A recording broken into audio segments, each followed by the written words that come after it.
Hello and अस्सलाम वालेकुम। Programme talk shock के लिए मैं हूं एजाज सैयद और मैं हूं आसिफ बशीर चौधरी। सबसे पहले आज के प्रोग्राम में बात होगी पाकिस्तान तहरीके इंसाफ के 72 साला सरबराह इमरान खान को दरपेश दो बीमारियों के बारे में। वो बीमारियां टाइनाइड्स और वर्टिगो हैं। ये बीमारियां क्या हैं इसके बारे में बात करेंगे। दूसरे नंबर पर हम बात करेंगे 27वीं आईनी तरमीम के हवाले से एक बड़ी पेशरफ्त की खबर आ रही है। वो बड़ी पेशरफ्त क्या है उसके बारे में आपको बताएंगे। और तीसरे नंबर पर हम बात करेंगे पाकिस्तान में जारी पोलियो मुहिम के बारे में।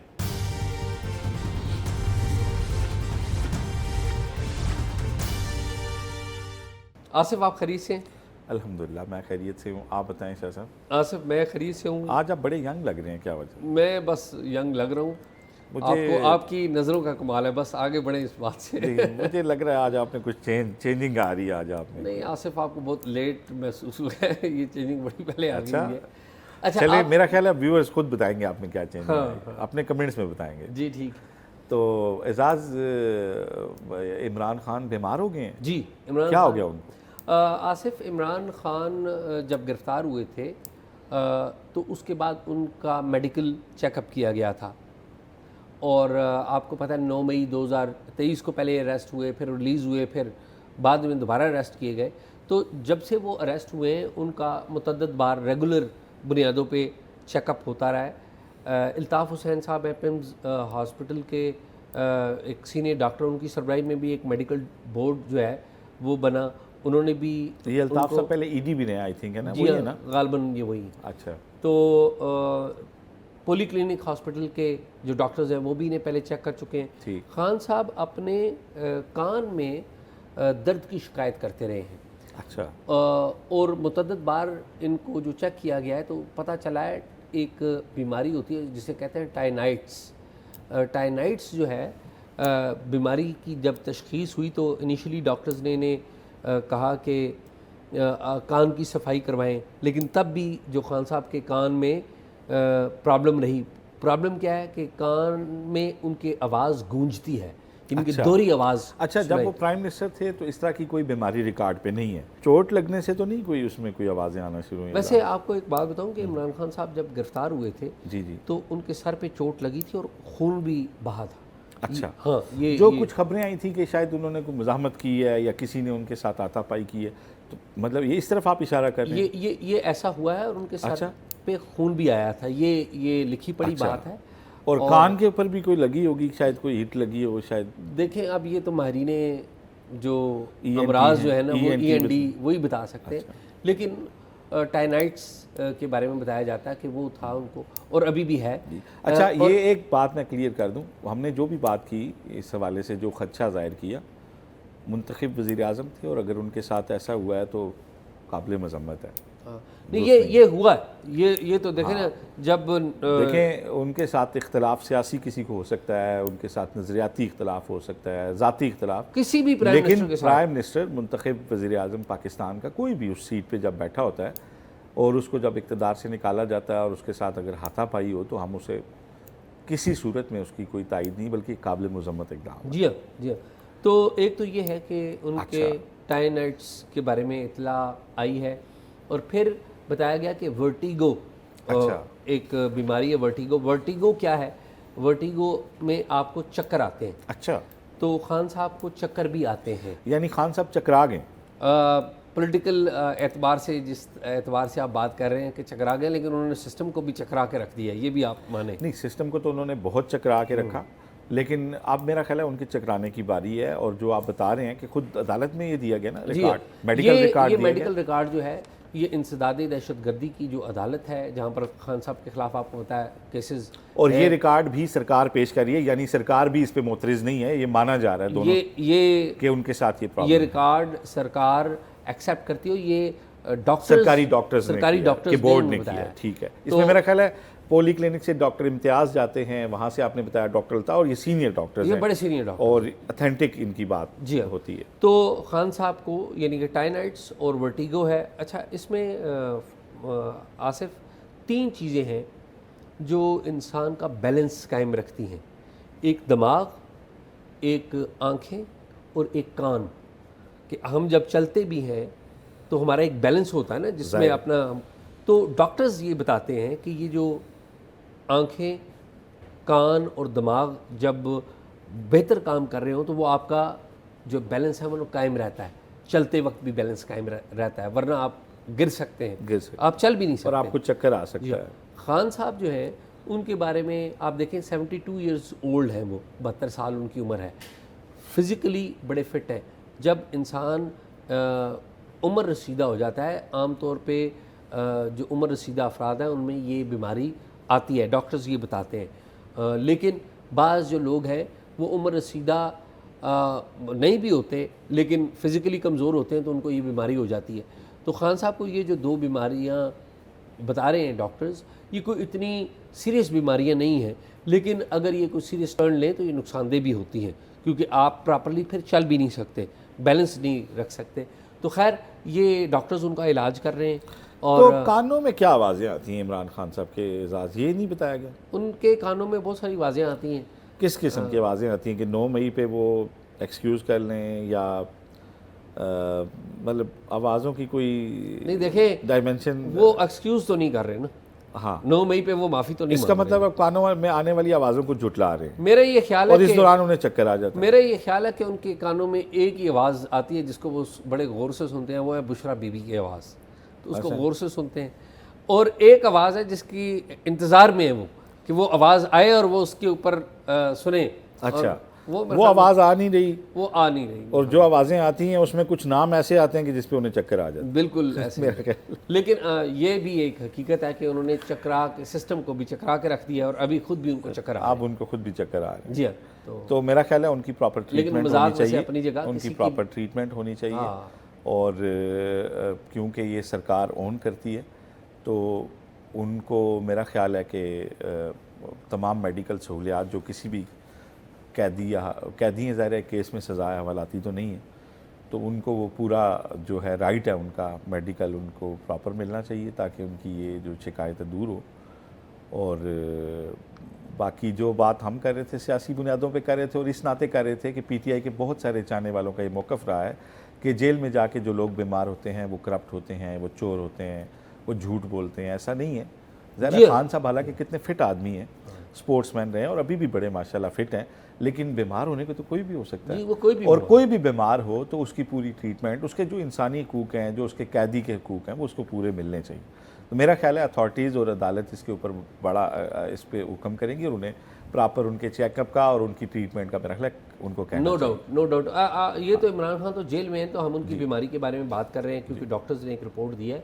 जो लोग जेल में नहीं हैं, आपको पता है हमारे पास जितने भी कैदीन हैं सारे 70 साल क्रॉस कर चुके हुए हैं। जी, और ये रूटीन में देखें 70 साल क्रॉस सर, ये 1.5 दर्जन गोलियां खा के रह रहे होते हैं। जब ज़ाहिर है आप घर वाली फैसिलिटी तो नहीं होती जेल में, तो जब भी कोई गिरफ्तार होता है तो उसकी बीमारी की खबर इसलिए आती है कि अब उसको वो ट्रीटमेंट नहीं मिल रही, ठीक है ना। वो दवाई के अलावा उसको बहुत सारी अपनी डाइट के अंदर चीज़ें होती हैं, ज़ाहिर है एक ओल्ड एज में आपको वो करनी होती हैं।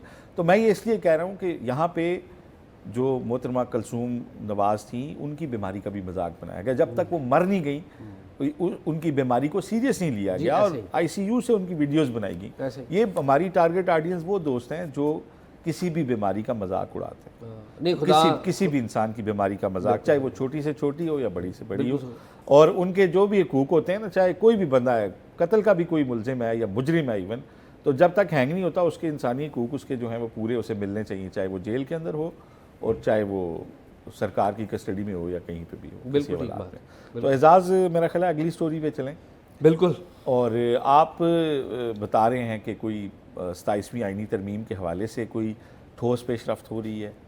आसिफ, बिल्कुल 27वीं आईनी तरमीम के हवाले से आपको पता है कौमी असम्बली का भी इजलास बुलाया हुआ है, लेकिन अरकान असम्बली जो है वो न होने के बराबर में। अभी आज बुध है, आज इजलास होना चाहिए था, लेकिन आपको पता है इजलास तो जुम्मे के दिन तक मुलतवी कर दिया गया है, नंबर पूरे किए जा रहे हैं।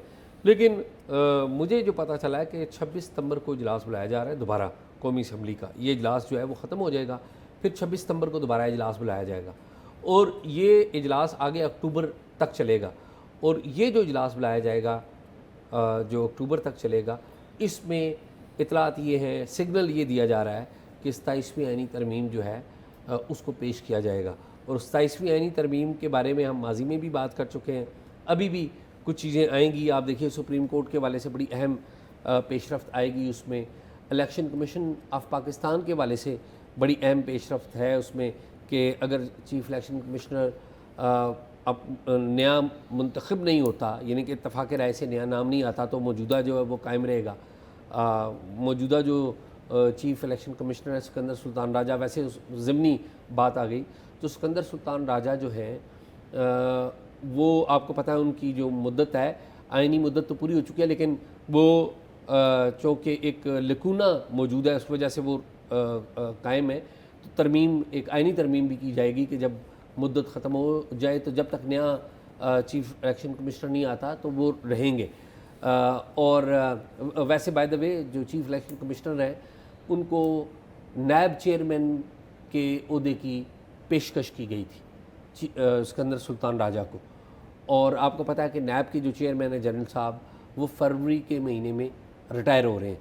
उनकी एक्सटेंशन मौजूदा क़वानीन के मुताबिक आइन में उसकी फ़िलहाल कोई गुंजाइश नहीं है, तो वो फरवरी में रिटायर हो रहे हैं। इनको ऑफ़र की गई थी कि आपको चेयरमैन नायब लगाया जाए, विच ही रिफ्यूज़ड। मेरी इतला है कि इन्होंने रिफ्यूज़ कर दी। खैर आगे बढ़ते हैं।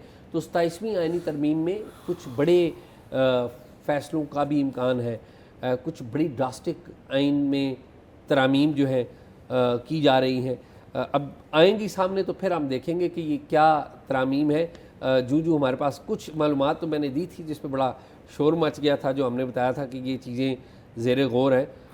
हम आएंगी फर्दर चीज़ें भी हम देंगे। एजाज़ मैं इस पर थोड़ी सी आपको चीज़ें बताता हूँ। बेसिकली वजारत कानून के अंदर सिर्फ 2 लोगों पर मुश्तमिल एक सेल है जिसको बुनियादी ख्याल बताए गए हैं कि ये बातें हैं, इनको आपने कानूनी रंग देना है और इनको आपने कानूनी ज़ुबान में लिखना है, मुजवज़ा तरामीम को, और बेसिक ख्याल बताया गया। और लॉ मिनिस्ट्री के अंदर भी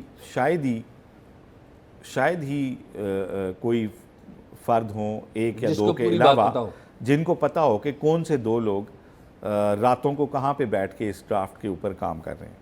तो ये तो मैं आपको मालूमात बेस बात बता रहा हूँ कि वो कौन से 2 लोग हैं जो रातों तक बैठ के ड्राफ्ट को जो है वो फ़ाइनल कर रहे हैं, जो बातें बताई गई हैं उसको कानून की लैंग्वेज में जो है वो लिख रहे हैं।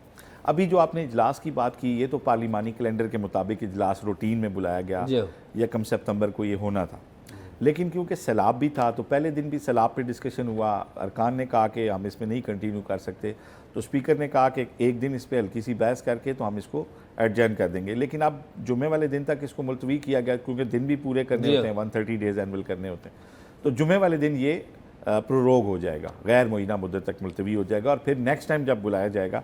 मीनवाइल बहुत सारा काम हो चुका है और हमारे ज़राए ये बताते हैं कि वो जो पहला ड्राफ्ट था जो मौलाना फजलुर रहमान के ना मानने की वजह से मुस्तरद हुआ था, उसके अंदर से बहुत सारी चीज़ें जो हैं वो इधर आएंगी। ज़राए का ये भी दावा है कि जो हमारा मिलिट्री एक्ट है उसके अंदर से भी कुछ चीज़ों को हमने तब्दील करना है, ठीक है। और जो हमारे आइन के अंदर जो तीनों पिलर्स के हवाले से कुछ बुनियादी चीज़ें हैं, उन चीज़ों को भी इसके अंदर छेड़ा जाएगा। और एक अहम बात कि इस्लामाबाद हाई कोर्ट के जजेस की अगर मैं बात करूं तो अभी तक वो है जज के कंसेंट से तबादला। तो अब एक मूव ये भी की जाएगी कि जज का कंसेंट उसमें अहम नहीं समझा जाएगा। ये भी बात की जा रही है कि ये एक तरमीम भी आएगी कि जिसमें जज को नहीं पूछा। अगर ये तरमीम आ गई तो ये वो आखिरी कील होगा जुडिशरी के ताबूत में, जो कि ठोंकना बाकी रह जाएगा कि आपको सरकारी मुलाजिम की तरह कहा जाए कि आप फ़लाँ जगह रिपोर्ट करें। तो ये देखना ये है कि अब इसमें से कौन कौन सी चीज़ें आती हैं। बाज़ अहम जो ओहदेदारान हैं उनको हटाने के तरीके के ऊपर भी जो है उसमें बड़ी मेजर चेंजेस हो रही हैं और उनको किसी एग्जेक्टिव ऑर्डर से हटाने का जो मामला है वो भी इसके अंदर आ सकता है। अच्छा। तो ये यकीनन ये पहले तो क्रेडिट था मौलाना का कि वो जो चीज़ें आ रही थी वो रुक गई थी, लेकिन अब उसमें से बहुत सारी चीज़ें अब जो है 27वीं आईनी तरमीम के अंदर आनी है। और सियासी जमातों से जब हम बात करते हैं तो वो कहते हैं हमें इस हवाले से कोई इल्म नहीं है, और ये बात बिल्कुल दुरुस्त है कि उन्हें कोई इल्म नहीं है। ये तरामीम जो है जब ये पहले हुक्मरान इत्तेहाद के जो मास्टर्स हैं, जो कायदीन हैं मरकज़ी, उनसे शेयर की जाएंगी और उसके बाद अचानक किसी दिन इनको पार्लियामेंट में लाया जाएगा और जो पार्टी लीडरशिप होगी उनकी हिदायत होंगी तो असम्बली में इनको मंजूर कर लिया जाएगा। और टेक्निकली एजाज़ मैं ये समझता हूँ कि जिस तरीके से आइन में तरमीम हो रही हैं बग़ैर किसी बहस के, यानी डाखाने का किरदार जो होता है वो भी पार्लियामान का नहीं रह गया। डाखाना फिर कोई ना कोई मोर अपनी लगा के फॉरवर्ड करता है उसको, डाक को। पार्लियामेंट में कोई डिस्कशन नहीं, स्टैंडिंग कमेटी में कोई डिस्कशन नहीं, कोई ड्राफ्ट किसी से शेयर नहीं।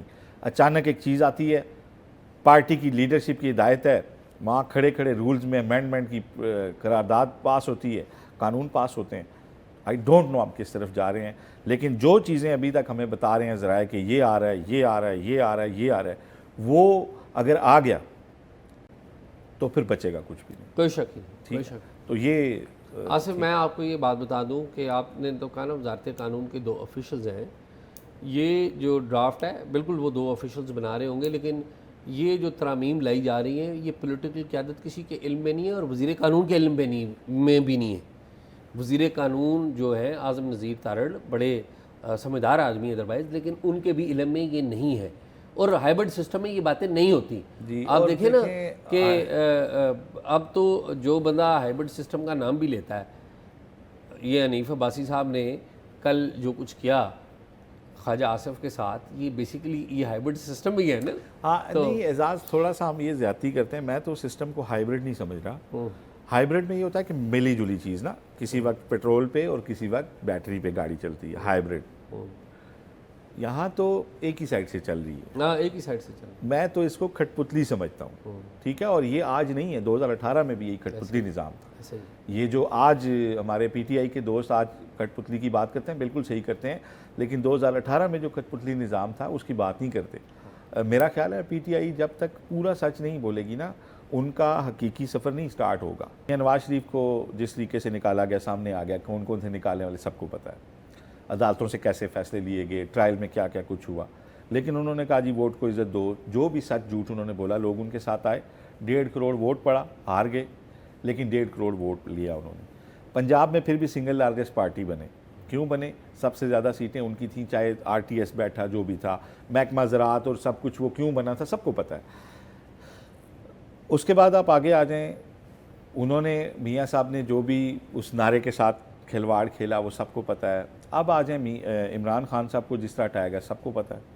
लेकिन मामला ये है, खान साहब आज भी क्या बात करते हैं, खान साहब आज भी ये बाकी स्टेक होल्डर्स को नहीं मानते। वो कहते हैं मैं तो बात फलां से करूँगा। वो एक उनका मसला ये है कि वो एक ही सांस में जब सारी बुराइयां डालते हैं कौमी सलामती के इदारे के ऊपर, फ़ौज के ऊपर, और साथ ही ये कहते हैं मैं उनसे बातचीत करूँगा, तो उनके सुनने वाले सोचते हैं कि फिर इनकी पॉलिसी क्या है, क्या मुफाहमत करेंगे, मुज़ाहमत करेंगे। ऐसा तो नहीं हो सकता कि फ़ौज अपने सरबराह को छोड़ के इमरान खान से मुज़ाकरात करे, ठीक है। अब मामला ये आ जाता है कि खान साहब अपने मैंडेट चोरी होने की तो बात करते हैं, लेकिन जो 2018 में मैंडेट चोरी हुआ था उस पर कौम से माफ़ी नहीं मांगते, तो कौम कैसे उनके साथ चलेगी, ठीक है। जो पीटीआई का हार्डकोर वर्कर है, खान के साथ है, वो तो चल रहा है, लेकिन लोगों को ये भी पता है कि 2018 के जो अब उनकी फेवर में जो रिगिंग हुई थी, उसके सारे किरदार सामने आ चुके, तो उसके ऊपर भी तो खान साहब को बात करनी चाहिए ना, अगर आगे बढ़ना है। अगर आगे नहीं बढ़ना, इन्हीं दायरों में घूमना है तो घूमते रहें। तो जो एजाज़ उस वक्त भी जो इमरान खान साहब कहते हैं नंबर, वो खुद ऑन रिकॉर्ड हैं कि मुझे तो नहीं पता, नंबर तो वो पूरे करते थे, कर्नल लियाकत पूरे करते थे नंबर, मुझे तो नहीं पता। वो तो वो आ जाता था। बात ये ना कि इसमें तो कोई शक ही नहीं कि कर्नल लियाकत वहाँ पर बैठा करते थे, और कर्नल लियाकत एक ऐसा किरदार है जो आज भी ज़िंदा है। ये किरदार मरा नहीं है, ऐसा ही ये किसी और रंग में, किसी और नाम में आज भी मौजूद है। ये मौजूद है, और पार्लियामेंट ऐसी ही चल रही है और जैसे पहले पार्लियामेंट उसी तरह चल रही है। और मैं ये समझता हूँ कि ये हाइब्रिड कोई नहीं है, ये बस कहीं और से चल रहा है। हाँ ठीक है, ऐसा ही बिल्कुल ठीक है। मेरा ख्याल अगली स्टोरी पे हाँ, मेरे ख्याल में आगे अगली स्टोरी पे चलें, क्योंकि मज़ीद आपने इसके ऊपर बात की ना तो फिर अच्छा नहीं होगा। तो बताएं, मुल्क में चल रही है पोलियो की मुहिम चल रही है जी एजाज़। पूरे मुल्क में तो नहीं चल रही, दो जगह पे नहीं चल रही। पंजाब के 9 अजला में नहीं चल रही जो सैलाब से हिट हुए, वहाँ पे हम कुछ 10 दिन के बाद इसको चलाना चाह रहे थे। यकम से ये स्टार्ट हुई है, तो शायद ये 10 या 12 या 15 को वहाँ पे उन 9 अजला के अंदर होगी जहाँ पे पोलियो का वायरस मौजूद था, इवन लाहौर के अंदर, लाहौर शहर के अंदर पोलियो का वायरस मौजूद, उसके माहौलियाती सैंपल मिले। कराची पोलियो में पाकिस्तान में रेफ्यूज़ल की सबसे बड़ी जगह कराची। इस्लामाबाद में पोलियो का वायरस माहौलियाती नमूनों से मिला। एजाज़, आप हैरान होंगे कि पूरे पाकिस्तान में 77 अजला से पोलियो का माहौलियाती सैंपल में पोलियो वायरस पाया गया। यानी खुदा न खास्ता बच्चों और पोलियो के वायरस के दरमियान सिर्फ़ और सिर्फ आपके वो हिफाजती कतरे हैं जो अगर आप बच्चे को खुदा न खास्ता नहीं पिलाते तो माहौल के अंदर दुश्मन मौजूद है। तो बड़ी ही एक्सटेंसिव कंपेन यहाँ भी और अफ़गानिस्तान के अंदर भी हो रही है। और अफ़गानिस्तान में उन्होंने क्योंकि सिर्फ 14-15 लाख बच्चों को कतरे पिलाने होते हैं तो उनका ज़्यादा इशू नहीं है। ज़्यादा इशू हमारे यहाँ जहाँ पे हमने 4 करोड़ 55 लाख बच्चों को ये कतरे पिलाने होते हैं। अफसोस की बात क्या है कि पूरे पाकिस्तान में 77 अजला में बड़े बड़े शहरों में उसके सैंपल मिलते हैं, सूबाई दारकूमतों में, दूर दराज इलाकों में क्या हाल होगा। अब जो मुहिम शुरू हुई है इसमें हमने आज तीसरा दिन है, लेकिन जो 2 दिन का रिकॉर्ड हमारे पास आया है, केपी में 41%, बलोचिस्तान में 49%, पंजाब में 23%, सिंध में 47% बच्चों को ये कतरे पिलाए जा चुके हैं, इस्लामाबाद में 44%, जीबी में 59% और कश्मीर में 65% बच्चों को ये पोलियो के कतरे पिलाए गए हैं। 5 दिन की मुहिम में 100% के ऊपर हमने इसको लेके जाना है।